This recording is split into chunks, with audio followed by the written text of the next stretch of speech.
ప్రతి కార్యకర్త శ్రామికుడిగా పనిచేయాలని ఉత్తర వైసీపీ శ్రేణుల ఆత్మీయ సమావేశంలో శ్రీమతి బొత్స ఝాన్సీ లక్ష్మి గారు మరియు కేకే రాజు. రానున్న ఎన్నికలు ప్రతి కార్యకర్త శ్రామికుడిగా పనిచేయాలని వైఎస్ఆర్ కాంగ్రెస్ పార్టీ ఎంపీ అభ్యర్థి బొత్స ఝాన్సీ లక్ష్మి, విశాఖ ఉత్తర నియోజకవర్గ ఎమ్మెల్యే అభ్యర్థి కేకే రాజు అన్నారు. ఈ మేరకు బిర్లా జంక్షన్ వద్ద ఒక ఫంక్షన్ హాల్లో కేకే రాజు ఆధ్వర్యంలో నిర్వహించిన విశాఖ ఉత్తర నియోజకవర్గం వైసీపీ శ్రేణుల ఆత్మీయ సమావేశంలో బొత్స ఝాన్సీ లక్ష్మితో పాటుగా కేకే రాజు పాల్గొన్నారు. ముందుగా కేకే రాజు గారు జ్యోతి ప్రజ్వలన చేసి కార్యక్రమాన్ని ప్రారంభించారు. ఈ సందర్భంగా బొత్స ఝాన్సీ మాట్లాడుతూ ప్రజా సంక్షేమమే లక్ష్యంగా వైసీపీ శ్రేణులు ముందుకు వెళ్లాలని పిలుపునిచ్చారు. ఎన్నికల్లో విజయం దిశగా ప్రతి కార్యకర్త శ్రామికుడిగా పనిచేయాలని కోరారు. గతంలో ప్రజలు నాకిచ్చిన అవకాశాన్ని సద్వినియోగం చేసుకుని అభివృద్ధికి కృషి చేశానని, మళ్లీ ముఖ్యమంత్రి వైఎస్ జగన్మోహన్ రెడ్డి తనకు ఎంపీ అభ్యర్థిగా అవకాశం కల్పించారని అన్నారు. కేకే రాజు గారు మాట్లాడుతూ జగన్మోహన్ రెడ్డి అధికారం చేపట్టిన నాటి నుండి నేటి వరకు ప్రజా సంక్షేమం, ఉత్తరాంధ్ర అభివృద్ధికై కృషి చేశారని గుర్తు చేశారు. నిస్వార్థంగా ఎలాంటి పక్షపాతం లేకుండా మన పార్టీ కుటుంబ సభ్యులకు అన్ని రకాలుగా అండగా ఉన్నారని అన్నారు. ఈ కార్యక్రమంలో మాజీ ఎమ్మెల్యే తేనెల విజయ్ కుమార్, ఉత్తర నియోజకవర్గ ఎన్నికల పరిశీలకులు Chokkakula Venkatrao, Banala Srinivasarao, GVMC deputy mayor Katumuri Satish, VMRDA chairman Sanapala Chandramouli, Kala hospital అధినేత, వైఎస్ఆర్సీపీ సీనియర్ నాయకులు డాక్టర్ పైడి రమణమూర్తి, ఎన్నికల పరిశీలకులు పేడాడ రమణకుమారి, పేలా ఉమారాణి మరియు deputy floor leader, standing committee మెంబర్లు, కార్పొరేటర్లు, మాజీ కార్పొరేటర్లు, పలు కార్పొరేషన్ చైర్మన్లు, డైరెక్టర్లు, సీనియర్ నాయకులు, సచివాలయ కన్వీనర్లు, బూత్ కన్వీనర్లు, కార్యకర్తలు, అభిమానులు తదితరులు పాల్గొన్నారు.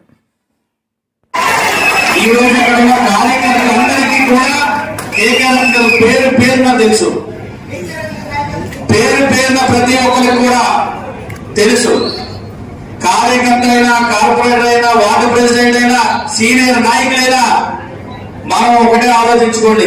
ఈ 10 రోజులు మన వైఎస్ఆర్సీపీ పార్టీ ఫ్యాన్ గుర్తు జగన్మోహన్ రెడ్డి, కేకే రాజు గారు, అలాగే బొత్స ఝాన్సీ గారు. మన పనంతా 10 రోజులు మాత్రమే ఉంది. 10 రోజులు మనం ఎంత కష్టపడితే 5 సంవత్సరాలు మనందరికీ కూడా సేవ చేసే కార్యక్రమంతో కేకే రాజు గారు చేస్తారు. 10 రోజులు మనం కష్టపడితే 5 సంవత్సరాలు మన కుటుంబం కానీ, మనకు కానీ, మన కార్యకర్తలకు కానీ ఎవరికి కష్టం వచ్చినా ఆ కష్టం చూసుకునే బాధ్యత కేకే రాజు గారి మీ అందరూ ముందుగా తెలియజేస్తూ ఉన్నా. దయచేసి ఈ ఎమోషన్ మనకు ఉండాలి, ఈ పౌరుషం మనకు ఉండాలి. ఎట్టి పరిస్థితుల్లో ప్రతి బూత్ లో ఉన్న బూత్ ప్రెసిడెంట్ దగ్గర నుంచి అక్కడ ఉన్న స్థాయిలో కార్పొరేటర్, వార్డు ప్రెసిడెంట్ వరకు, సీనియర్ నాయకుల వరకు మనం ఎందుకు ఎట్టి పరిస్థితుల్లో మెజారిటీ ఇవ్వకూడదన్న ఆలోచనతో ముందుకెళ్ళాలి. ఇంకొక అదృష్టం మనకు ఉంది. ఏంట్రా అంటే ఇక్కడ ఉన్నది 3 పార్టీల తరఫున 3 చేస్తున్న కూటమి. విష్ణుకుమార్ రాజు బీజేపీలో సగం మందికి పడదు, తెలుగుదేశం వాళ్ళకి పూర్తిగా పడదు, జనదేశం సగం మందికి పడదు. వాళ్ళందరినీ కూడా మన వార్డు స్థాయిలో మీరందరూ కూడా సరదాగా పిచ్చాపాటిగా మాట్లాడి మా రాజుగారు గెలిస్తే మీ పనులు మేము చేయిస్తాం, మీకెందుకు ఈ రాజు గొప్ప, ఆ రాజు గొప్ప అంటే ఈ రాజు గొప్ప అని మనం చెప్పాలి క్లియర్ గా. ఆ రాజు ధర్మాల ఈ 4 రోజులు 2 నెలల నుంచే కనబడుతున్నాడు ప్రజలందరికీ. ఈ రాజు 5 సంవత్సరాల నుంచే కనబడుతున్నాడు. గతంలో చేశారు, ఎన్నో ఎలక్షన్లు చేశారు కాబట్టి. కానీ ప్రతి ఒక్క ఓటు కూడా ఈ తాలూకు ఎలక్షన్ లో ఇంపార్టెంట్. మీరు సోదరులను గుర్తుంచుకోండి, ప్రతి ఒక్క ఓటు కూడా మనకి ఇంపార్టెంట్. కాబట్టి ఒక లిస్టు చేసుకొని, లిస్టు దగ్గర పెట్టుకొని ఒక 10 మంది 15 మంది టీమ్గా ఏర్పడి ఆ తాలూకా బూతుల్లో ఉదయం నుంచి సాయంత్రం వరకు, లాస్ట్ అవర్ వరకు, లాస్ట్ ఓటు వరకు మీరేంచే బాధ్యత మీరు తీసుకోవాల్సిందిగా మీ అందరినీ కూడా విజ్ఞప్తి చేస్తా ఉన్నా. అంతేకాదు ఇకొక ముఖ్య విషయం, ఏదైతే కేకే రాజు గారు నెంబర్ 1 గా ఉన్నారో మన డైరెక్ట్ మ్యాన్ కూడా ఈవీఎం కూడా నెంబర్ 1 వచ్చింది. అంతేకాకుండా మన భక్త అంచెలంచెలుగా ఎదిగి 5 ఏళ్ళు ప్రతిపక్ష నాయకుడు అయ్యారు, ఇంకో 5 ఏళ్ళు ముఖ్యమంత్రి కాలేదు. కానీ ఒక్క 5 ఏళ్ళ ముఖ్యమంత్రి పదవిలోనే అనేకమైన అద్భుతాలు చేయగలిగింది ఈ ప్రభుత్వం. ఇది దేశంలోనే మనం పొందాం. బలోపేతం అయిపోయారు, ప్రజలు చచ్చిపడిపోయారు, ప్రజలకు ఏం కావాలో చేయగలిగాం. ఒక ప్రభుత్వం సాధారణంగా ఎన్నికలకు వెళ్ళాలంటే ఏం చేశారో చెప్పుకొని వెళ్ళాలి. మిగతా పార్టీలు అయితే ఆశ చూపించి వెళ్తాయి కానీ సాధ్యం కానివి సాధ్యమని చెప్పలేని ఊహాచ అతీతమని చెప్తారు. కానీ ఒక ప్రభుత్వం అనేది పరిపాలన చేసిన తర్వాత వాళ్ళకి ఇంకో ఆప్షన్ ఉండదు, చేస్తే చెప్పాలి వాళ్ళు ఏం చేయగలిగారు. అంత ధైర్యంగా ఇవాళ కేంద్రంలో మోడీ కూడా పనిచేయలేకపోతుంటే జగన్మోహన్ రెడ్డి ముఖ్యమంత్రి ఆయన చేసిన కార్యక్రమాలు చెప్పి ఆరోగ్యంగా ఓటుకెళ్తుంది కదా, అదే మనకి జరగదు. ఇవాళ ఎక్కడికైనా కూడా ఆయన అంత చక్కగా చెప్తున్నాడని మనం వింటున్నాం. మీ కుటుంబానికి ఏమైనా ప్రయోజనం కలిగితేనే ఓటు ఏ ఒక్కరైతే మీ కుటుంబంలో ముందు కూర్చొని డిస్కస్ చేయండి. తల్లికి ఏమైందా, ఇలా మా పిల్లలకు ప్రయోజనం కలిగిందా, లేదా చదువు కలిగిందా, ఆరోగ్యం కలిగిందా డిస్కస్ చేయండి. అంత చక్కగా ఎక్కడైనా చెప్తున్నాడు ఏ రాష్ట్రంలో ఏ నేతలు ఎక్కడా చూడలేదు నేను. అంత గొప్పగా ఇవాళ ముఖ్యమంత్రి గారు ఆ దిశలో పరిపాలన చేశారు. అఫ్కోర్స్ రకరకాల మాట్లాడచ్చు. ఇవాళ ఇంతమంది కలిసిపోయారంటే భయపెడుతున్నారని అర్థమైపోతున్నాను. ఒక్కరు ఒక పక్క ఉన్నాడు, అందరూ కుటుంబాలతో సహా దిగిపోయారు. అందరూ చంద్రబాబు నాయుడు, ఆ దూడలు, వీళ్ళు 4 కుటుంబాలు, పవన్ కళ్యాణ్ గారు ఇంతమంది కలిసిపోయిన కూడా ఒక్కరి వాళ్ళు ఎన్నికలు వెళ్తున్నారంటే ఆ ధైర్యం ఆ చేసిన కార్యక్రమాలు మనందరూ ధైర్యం ఆయనకి ఇవ్వాలి. మన ధైర్యంతో ఒక్కరిగా కలగలుగుతున్నారు. అటువంటి చక్కగా ఎన్నికల పాలన వెళ్తున్నారు. ఈ దిశలో వాళ్ళ రాష్ట్రంలో ఇంత పరిపాలన చేసి ప్రజలుగా మనం చేసి ఇవాళ మన రాష్ట్రంలో చూసినట్టయితే దేశంలో ఉన్నటువంటి డేటా చూసినట్టయితే మన రాష్ట్రంలో పేదరికం తగ్గించగలిగారు. ఇది మనం చెప్పింది కాదు, ప్రణాళిక సంఘం నిత్యోగం చెప్పిన మాటలు. 11.6% పేదరికం ఉంది 2019 ముందు. ఈ 5 ఏళ్ల కాలంలో అది 6.7% దిగింది. అంటే ఈ నవరత్నాలు ప్రతి కుటుంబాన్ని మేలు చేసినాయి. ఆకర్షణ తగ్గించే, వలసలు తగ్గించే, అనేక రకాల ప్రయోజనం కలిగాయి. పిల్లల చదువుల భారం తప్పింది, ఆరోగ్య భారం తప్పింది, ఇతర ప్రయోజనాలు కలుగుతున్నాయి. చేతుల్లో డబ్బా అందుతుంది, దాన్ని మార్కెట్ రొటేషన్ అవుతుంది. రొటేషన్ చిరు వ్యాపారులు కూడా చక్కగా ప్రయోజనం పొందుతారు. ఎక్కడ అప్పు చేసే పరిస్థితి తగ్గింది. ఇదంతా పేదరిక నిర్మూలన చేసే దృష్టిలో జరిగిందని చెప్తున్నాను. అందుకే కుటుంబాలందరూ మనసు గుండెలు పెట్టేసుకున్నారు. ఈ రోజు ఈ ప్రభుత్వం వస్తే మన ప్రయోజనాలు అర్థమైపోయినాయి. పిల్లల చదువు భారం కాదు, ఆరోగ్యమైన భయం లేదు, ప్రభుత్వం చేరైపోయింది, పాలన ఎక్కడికో వెళ్ళక్కర్లే, సచివాలయం వీధిలోకి వచ్చేసింది. ఇంత సదుపాయాలు ఎక్కడ జరిగితే ఇతర రాష్ట్రాలు లేదు కదా. ఇది చూసే వాళ్ళ ప్రజలు అభిమానం బలమైపోయారు జగన్మోహన్ రెడ్డి అని చెప్పి ఇవాళ ఈ నక్కలన్నీ కలిసిపోయినాయి. సింహాన్ని ఒక్కడో ఒక్కొక్క వదిలేసి ఈ నక్కలన్నీ కలిసిపోయినాయి, గుంపులన్నీ కలిసిపోయినాయి. కానీ ప్రచారం చేస్తున్నారు దుష్ప్రచారం. ప్రజలు ఏం చూస్తారు? నీ వ్యక్తిగత విషయాలు కావు. మా రాజు, మా పరిపాలకుడు ఈ రాష్ట్రానికి ఏం పెంచాడు, ఏం చేశాడని నేను పాటు. ఈ రాష్ట్రానికి ఏం ప్రయోజనాలు? ఇవాళ ఆర్థికంగా మానవ వనరులు బలోపేతం చేసే దిశలో పెట్టుబడి పెట్టాడు, మన మీదే పెట్టుబడి పెట్టాడు, మన బలోపేతం చేశాడు. ఆ దిశలో చేసిన మీ అందరికీ కూడా నేను ఒకటే విజ్ఞప్తి చేస్తున్నాను. 2 అంశాలు. ఒకటి, ఇప్పుడు జరుగుతున్న ఎన్నికల్లో మనకి ఎన్నికలకు సంబంధించి ఈ రోజు నుంచి లెక్క చేసుకుంటే 10 రోజులు ఉన్నాయి. ఇప్పటి వరకు 1835 రోజులు జగన్మోహన్ రెడ్డి గారి ఆశీస్సులతో ఈ రాష్ట్రంలో జగన్మోహన్ రెడ్డి గారి ఆశయాలను, సంకల్పాలను, పేదరిక నిర్మూలన కోసం, చదువుకోవాలనుకునే తపన తాపత్రమైన పేద విద్యార్థుల విద్యా బుద్ధుల కోసం, మహిళా సాధికారత కోసం, నిరుద్యోగ యువతి యువకుల ఉపాధి ఉద్యోగ అవకాశాల కోసం, పేదవారి సంతృప్తికర నిజం చేయడం కోసం, అన్ని రంగాలకు ముఖ్యంగా ఉత్తరాంధ్ర ప్రాంత అభివృద్ధి కోసం జగన్మోహన్ రెడ్డి గారు చేసే ప్రతి కార్యక్రమంలో కూడా భాగస్వాములై ఈ రోజు 1835 రోజులు ఇప్పటి వరకు కూడా మనం కష్టపడ్డాం. దానికి ఫలితాన్ని మన భవిష్యత్తులో కూడా చూడాలి. మన భవిష్యత్తు బంగారు భవిష్యత్తు కావాలి. మన కోరుకునే విధంగా మన రాష్ట్రం అభివృద్ధి చెందాలి. మన కలగన్న విధంగా ఆంధ్రప్రదేశ్ రాష్ట్రం దేశంలోని అగ్రగామ రాష్ట్రంగా నిలబెట్టి ఈ ఆంధ్రప్రదేశ్ రాష్ట్రాన్ని ప్రపంచ పట్టణంలో శంకరాగ్రాన్ని నిలపాలి.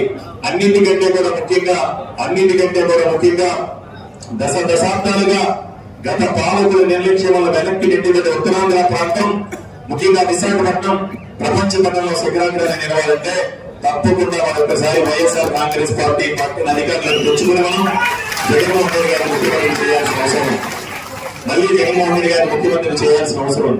ఎందుకంటే ఈ రోజు ముఖ్యంగా ఉత్తరాంధ్ర ప్రాంతానికి సంబంధించి చూసుకుంటే ఈ ప్రాంతానికి సంబంధించి నాకు తెలిసి 1990 నుంచి ఈ రోజు 2024 వరకు కూడా ఈ 29 సంవత్సరాల కాలంలో కూడా ఈ ప్రాంతం వెనకబడి ఉండడానికి, ఈ ప్రాంతం వెనక్కి నెట్టవేయబడడానికి, ఈ ప్రాంతం అభివృద్ధి చెందకపోవడానికి ప్రధాన కారకుడు చంద్రబాబు నాయుడు మాత్రమే. ఎందుకంటే 1995లో 94లో ఎన్టీ రామారావు గారి ఆధ్వర్యంలో తెలుగుదేశం పార్టీ అధికారంలోకి వచ్చిన తర్వాత 1995లో ఎన్టీ రామారావు గారికి వెన్నుపోటు పొడిచి పిల్లనిచ్చిన మామకి అన్యాయం చేసి తెలుగుదేశం పార్టీని గుంజుకుని చంద్రబాబు నాయుడు ముఖ్యమంత్రి అయిన తర్వాత 2004లో కూడా 9 సంవత్సరాల ముఖ్యమంత్రి ఉన్న కాలంలో అడుగడుగులో కూడా మన ప్రాంతానికి అన్యాయం చేసి ఆ 9 సంవత్సరాలు హైదరాబాద్ పేరుతో ఉత్తరాంధ్ర ప్రాంతాన్ని అనగదొక్కి ఉత్తరాంధ్ర ప్రాంతానికి అన్యాయం చేసి ఈ ప్రాంత అభివృద్ధి చేయకుండా అడ్డుకున్నది చంద్రబాబు నాయుడు మాత్రమైన విషయం మీ అందరికీ కూడా తెలిసిందే.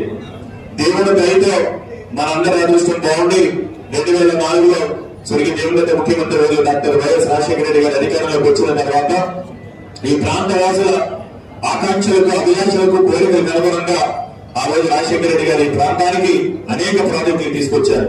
ఈ రోజు మన కళ్ళ ముందున్న జవహర్లాల్ నెహ్రూ ఫార్మా సిటీని గత ప్రభుత్వం అప్పుడు తెలుగుదేశం ప్రభుత్వం నోటిఫై చేసి వదిలేస్తే దాన్ని రాజశేఖర రెడ్డి గారి ముందుకు కొనసాగించి ఫార్మా సిటీని అభివృద్ధి చేయడంతో పాటు అచ్యుతాపురంలో 5,300 ఎకరాలు ఈపీసీఎస్ నోటిఫై చేసి ఈపీసీఎస్ అభివృద్ధి చేయడం.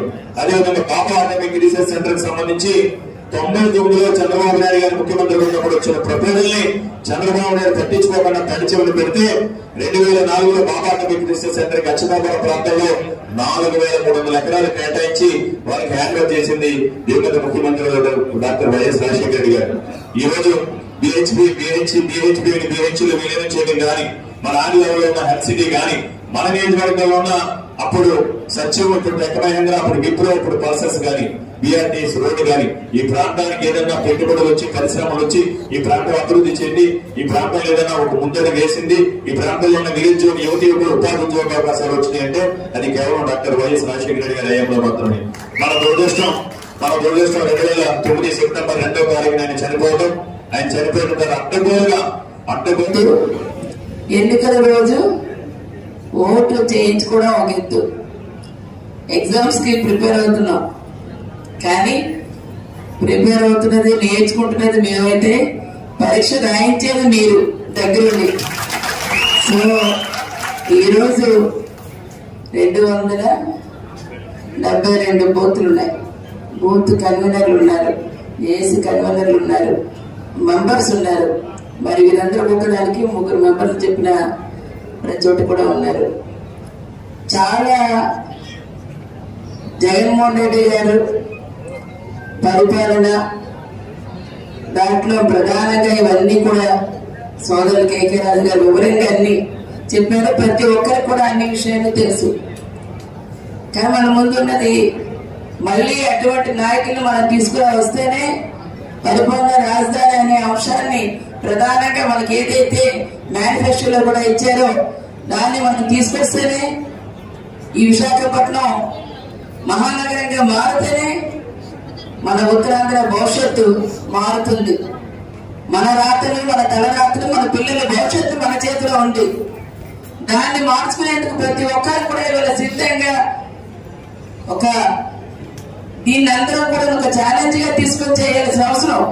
ఈరోజు పరిపాలన రాజధాని మనకు రెఫరెండంగా ప్రతిపక్షాలు అడుగుతున్నారు. ఎస్, మనకు రెఫరెండమే, మనకు పరిపాలన రాజధాని కావాలి, రావాలి, మహానగరంగా కావాలి, ఈ ప్రాంత అభివృద్ధి కావాలి, మన పిల్లల భవిష్యత్తు కావాలి. ఇవన్నీ రావాలి అంటే జగన్మోహన్ రెడ్డి గారు ముఖ్యమంత్రి కావాలి. ముఖ్యమంత్రిగా కావాలంటే వారు బలపరిచిన అభ్యర్థులు అత్యధిక మెజార్టీతో గెలిపించి జగనానికి మనం అందరూ కూడా కావాలిగా ఇవ్వాలని చెప్పని ఈ సందర్భంగా గుర్తిస్తాను. దయచేసి ఒకసారి చాలా మనకి ఎన్ని ప్రోగ్రామ్స్, సంక్షేమం, అభివృద్ధి. సపోజ్ మనకి 17 వార్డుల్లోని 15 వార్డులు మనం ఉన్నాం, ఏదో 2 వార్డులు అటు ఇటుగా అయినా మరి అంతకంటే ముందు చేసిన కార్పొరేటర్లందరూ కూడా చాలా ఎక్స్పీరియన్స్ వారు కూడా ఉన్నారు. అందరూ కూడా అనేకమైన డైరెక్టర్లు కూడా ఇక్కడ ఇచ్చున్నారు. కార్పొరేషన్ డైరెక్టర్లు కూడా ఇచ్చి ప్రతి కార్పొరేషన్ కూడా ఇలా గౌరవించి ఏం చేసినా సరే మన సమానంగా ఈరోజు మహిళలకి, స్త్రీలకని, పురుషులకని తేడా లేకుండా ఈరోజు ఇద్దరు కూడా సమానంగా ఈరోజు అన్ని స్థానాల్లో కూడా అవకాశం కల్పించారు. ఒక పక్కనే మనకు సచివాలయాలు, వాటి ద్వారా ఈరోజు నేరుగా అందిస్తున్న కార్యక్రమాలు, ఇంకో సంక్షేమ కార్యక్రమాలు, ఏ ఇంటిని తట్టినా, ఏ ఇంటిని ముట్టుకున్నా ఏదో ఒక రీత్యా ఈరోజు ప్రభుత్వం నుంచి విద్యలోనో ఆరోగ్యంలోనో ఉపాధిలోనో లేకపోతే వారికి కావలసిన ఏదైతే ఇవాళ మహిళలందరికీ డ్వాక్రా మహిళలందరూ ఉన్నారంటే వారికి అందరికీ ఈరోజు సున్నావుడితో రుణాలు తీసుకోవటము, పెన్షన్ కార్యక్రమం, రేషన్ ఏది ప్రతి ఒక్కరింటికి కూడా ఈరోజు తలుపు తట్టి వీళ్ళు ప్రభుత్వం అందిస్తుంది. నేను ఎందుకంటే అంటున్నానంటే ప్రధానంగా మనకి ఇల్లు లేని వాళ్ళకి కూడా ఇల్లు కేటాయింపు చేసి సుమారు 28,000 ఇల్లు ఇచ్చారండి. ఇక్కడ సోదర 32,000 ఇల్లు ఇచ్చారు. ఇల్లు పట్టాలు ఇల్లు 32,000. మన నియోజకవర్గం మొత్తం 2,85,000 ఉన్నారు. ఒక్కొక్క ఇంటికి నలుగురు, తక్కువ 4 ఇంట్లోనే ఓటేసేవారు ఉంటారు.